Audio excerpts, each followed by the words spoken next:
पहला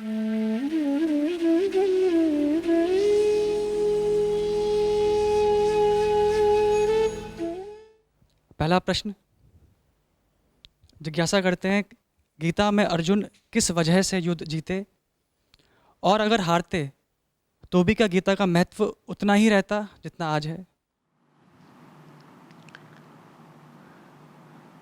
कृष्ण अर्जुन को कभी भी जीतने का भरोसा नहीं दिला रहे हैं, बल्कि कृष्ण तो अर्जुन को जीत और हार का विचार ही न करने को कह रहे हैं।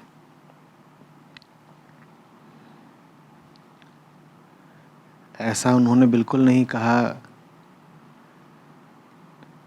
कि ज़रूर लड़ो क्योंकि मैं तुम्हारे साथ हूँ तो विजय निश्चित है। वो कह रहे हैं लड़ो क्योंकि इस वक्त लड़ना ही धर्म है तुम्हारा। गीता का महत्व तो इसमें बिल्कुल भी नहीं है कि कृष्ण के समर्थन या मार्गदर्शन से अर्जुन विजयी हुए। बात जीत या हार की नहीं है, बात सही युद्ध करने की है, वो भी निष्काम भाव से। अब पूछा है कि क्या गीता का महत्व तो इतना ही होता जितना आज है यदि अर्जुन हार गए होते? गीता का महत्व तो उतना ही होता। हाँ, आपकी दृष्टि में महत्व होता कि नहीं होता वो आप जाने। जहाँ तक गीता की बात है, गीता के मूल्य पर क्या अंतर पड़ जाना है इधर उधर की अन्य घटनाओं से। दुनिया में तमाम जो घटनाएं घटती हैं उनमें सहयोग का भी एक बहुत बड़ा अंश निहित होता है। तो घटनाओं का क्या भरोसा, कभी कोई भी घटना घट सकती है, संयोग की बात है। योद्धा हैं, युद्ध कर रहे हैं, क्या पता क्या हो जाए। आवश्यक थोड़ी है कि किसी कर्ण के ही रथ का पहिया गड्ढे में धंसेगा और फंसेगा। किसी और के रथ का पहिया भी तो फंस सकता था।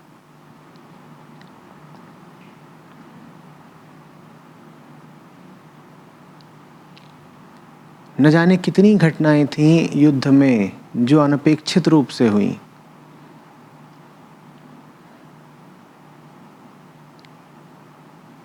ऊंट इस करवट भी बैठ सकता था, उस करवट भी बैठ सकता था। अधिकांशतः पांडवों के पक्ष में ही संयोग बैठा। ये बात मात्र संयोग की है, श्री कृष्ण की कृपा की नहीं है। श्री कृष्ण की कृपा के रहते हुए भी ऊंट उस करवट भी बैठ सकता था, पांडवों की हार भी हो सकती थी। युद्ध स्थल पर, धर्म स्थल पर हार नहीं होती उनकी। एक बार कृष्ण की बात मानकर अर्जुन ने लड़ना स्वीकार कर लिया तो धर्म क्षेत्र में अर्जुन उसी पल तत्काल विजयी हो गए। अब कोई हार नहीं हो सकती। सही लड़ाई लड़ना अपने आप में जीत होती है। तो धर्म क्षेत्र में अर्जुन उसी पल विजेता हो गए जिस पल उन्होंने श्री कृष्ण को समर्पण किया। लेकिन रण क्षेत्र में तो विजय का कुछ भरोसा नहीं ना। धर्म क्षेत्र की विजय आपके हाथ में है पूरी तरह से, और दुनिया के रण क्षेत्र में विजय मिलेगी कि नहीं मिलेगी ये बात तो संयोग की है, और चूंकि संयोग की है इसीलिए बहुत महत्व नहीं रखती। मिली तो ठीक, नहीं मिली तो ठीक। हमारा काम था धर्म का पालन करना, हमने किया, अच्छी बात है, जीत गए। न जीते होते तो भी कोई बात नहीं। सदा ऐसा नहीं होने वाला है कि धर्म का पालन करते हुए आपको दुनिया में भी जीत मिली जाए। तब मन छोटा मत करिएगा और नहीं शिकायत करिएगा। मत कह दीजिएगा कि हमने तो कृष्ण की आज्ञा का पालन किया और देखो हमें हार मिली। जो कृष्ण की आज्ञा का पालन कर रहा है वो आज्ञा पालन करने के कारण ही जीत गया। आंतरिक जीत मिल गई उसको, और आंतरिक जीत ही मायने रखती है। बाहर की जीत, फिर दोहरा रहा हूं, कोई निश्चित नहीं होती। ये सिर्फ संयोग की बात है कि रावण के विरुद्ध राम जीत गए और कौरवों के विरुद्ध पांडव जीत गए। उल्टा भी हो सकता था। बहुत युद्ध ऐसे भी हुए हैं जिसमें ऊपरी तौर पर देखें तो जो पक्ष धर्म की तरफ से लड़ रहे थे उनकी हार हुई है। गुरुओं की गर्दनें कटी हैं। करबला का मैदान याद कर लीजिए। बल्कि अगर आप कुल लेखा जोखा करेंगे तो आपको दिखाई देगा कि दुनिया के कुरुक्षेत्रों में तो मामला करीब करीब बराबर का ही रहा है।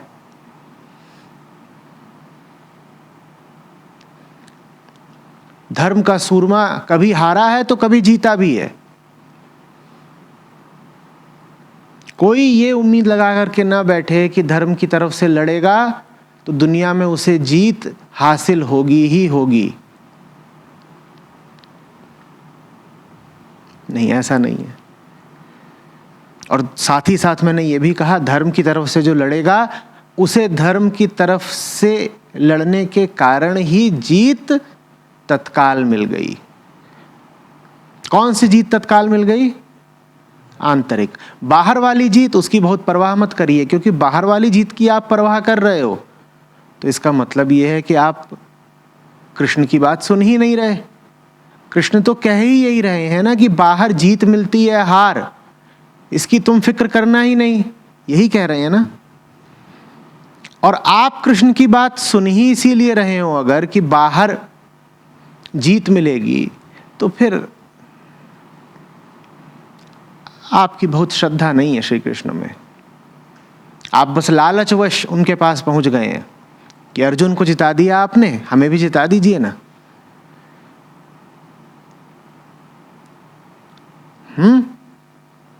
कोई यूं ही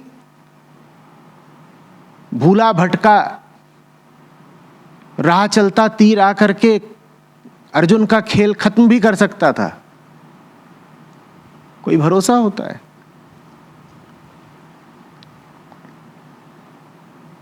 उससे गीता का महत्व नहीं कम हो जाता। हाँ, आपकी नजरों में गीता का महत्व जरूर कम हो जाता, क्योंकि आप गीता के पास सीखने नहीं जाते, आप गीता के पास जीत का लालच लेकर के जाते हैं।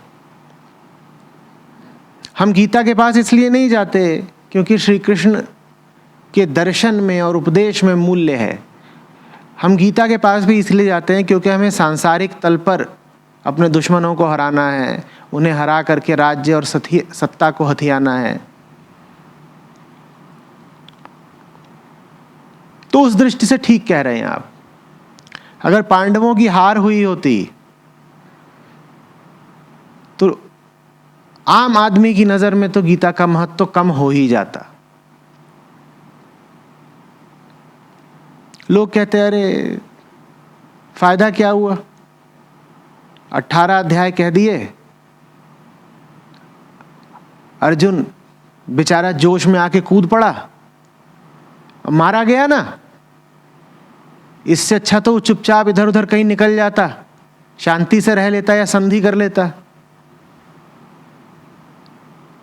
5 बेचारे लड़कों को मरवा दिया और साथ में न जाने कितने सैनिक। तब ये अभियोग लग जाता। हम ऐसे ही लोग हैं। इससे आपको ये भी समझ में आ गया होगा कि अधिकांश लोगों को भगवद गीता से कोई लाभ क्यों नहीं होता है। क्योंकि हम गीता के पास भी वैसे ही जाते हैं जैसे हम किसी बाजार में, दुकान में, किसी रिश्ते में जाते हैं, अपने स्वार्थों के चलते, अपने लालच के चलते।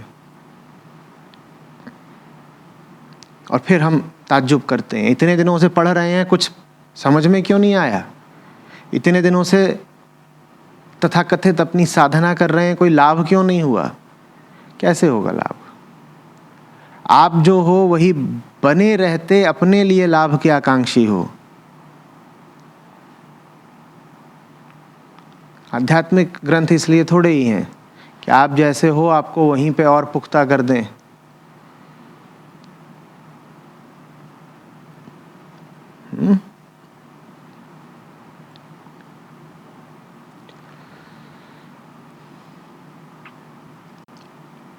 आ रही ये बात समझ में?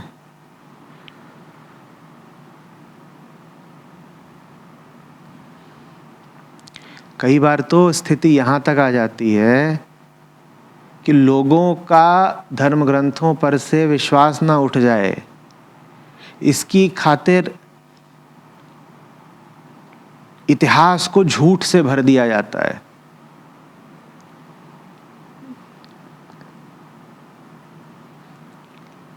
जहां हार हुई है उसको जीत कर दिया जाता है, जीत को हार कर दिया जाता है, काले को सफेद, सफेद को काला।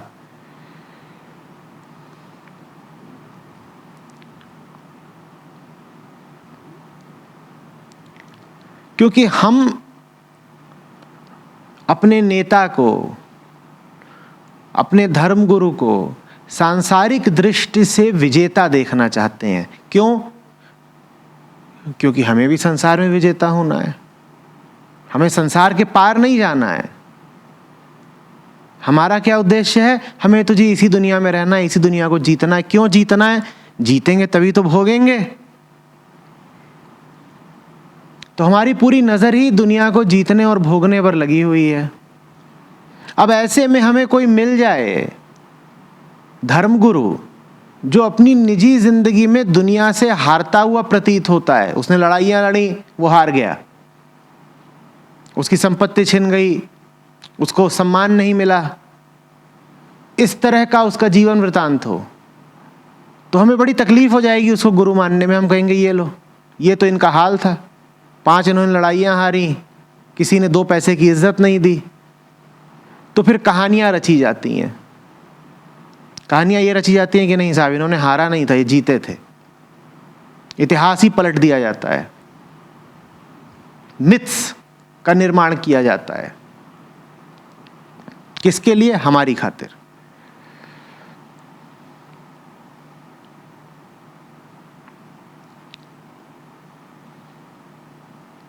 हम बड़े जिद्दी लोग हैं, मानते ही नहीं।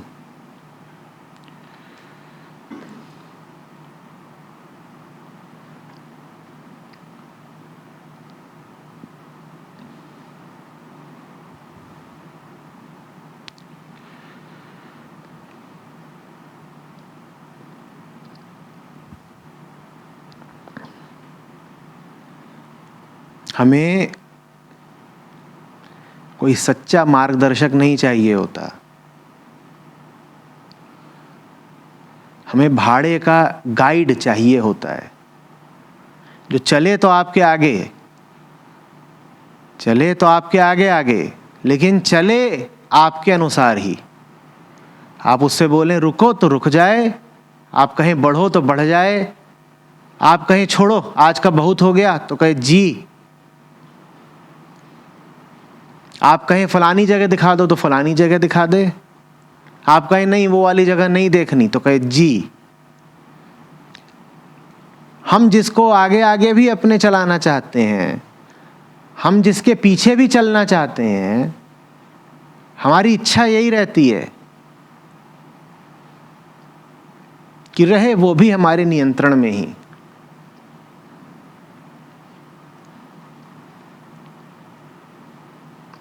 गड़बड़ है।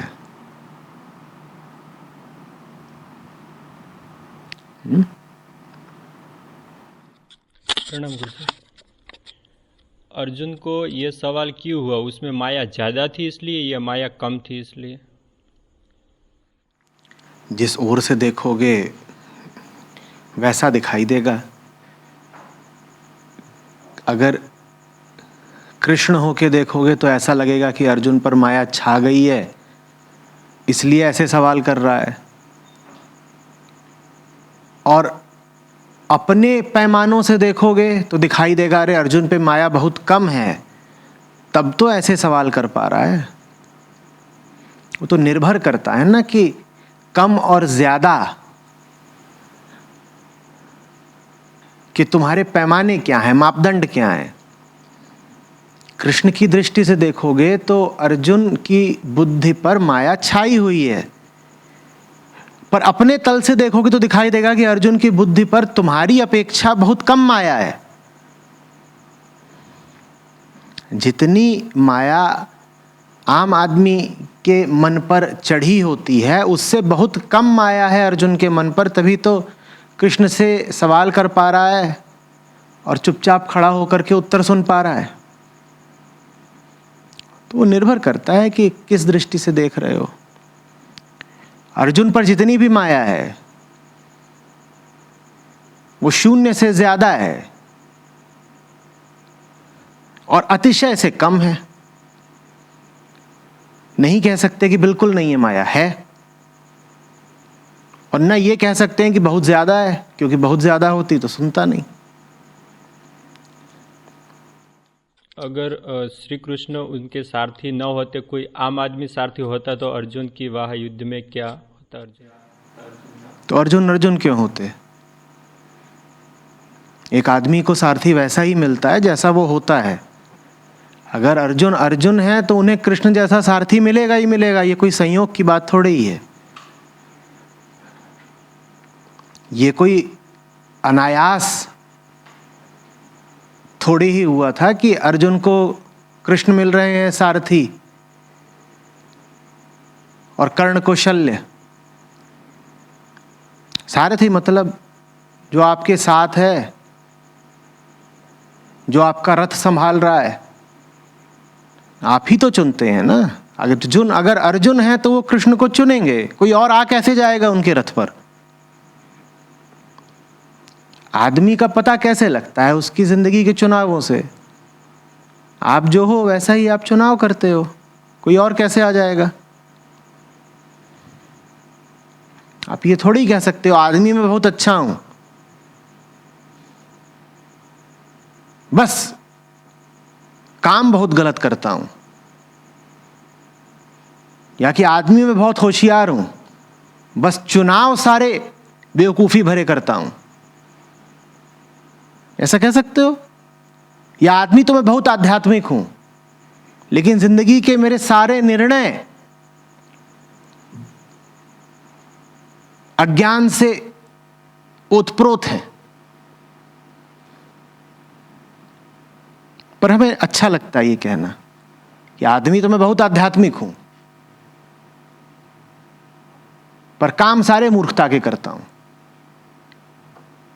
आपके कर्म बताते हैं आप क्या हो। अगर आपके कर्मों में अज्ञान है और मूर्खता है तो काहे अपने आप को आध्यात्मिक बोलकर अध्यात्म का अपमान कर रहे हो?